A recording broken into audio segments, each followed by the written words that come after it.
বিশেষভাবে ধন্যবাদ জানাতে চাই মাননীয় বিরোধী দলীয় নেতা এবং বিরোধী দলীয় সকল সদস্যবৃন্দকে। কারণ একটু আগেই আমি বলেছি, আমরা ছাড়া আপনারা পরিপূর্ণ নন, আপনারা ছাড়া আমরা পরিপূর্ণ নই।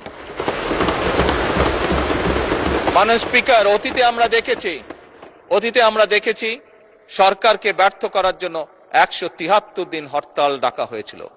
মাননীয় স্পিকার, হ্যাঁ, সেই সরকার হয়তোবা ক্ষতিগ্রস্ত হয়েছিল, সরকার হয়তো পরবর্তীতে ক্ষমতায় আসেনি।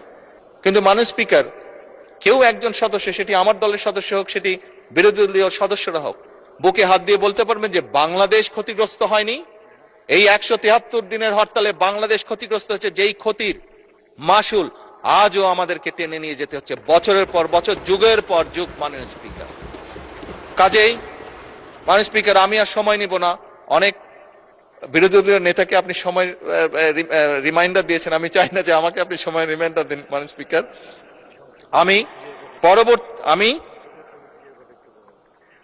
আমি বিরোধী দলীয় নেতার সাথে একমত হয়েই বলতে চাই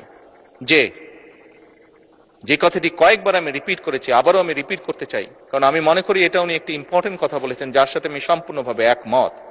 এই সংসদ মানে পুরো বাংলাদেশ।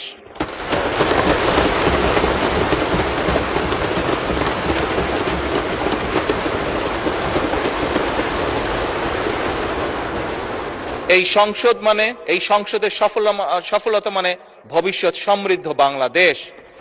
এবং মাননীয় স্পিকার, এটি সংসদের রীতি, সংসদের নীতি। মাননীয় স্পিকার, একটি দল সরকারে থাকবে, একটি দল বিরোধী দলে থাকবে। সেই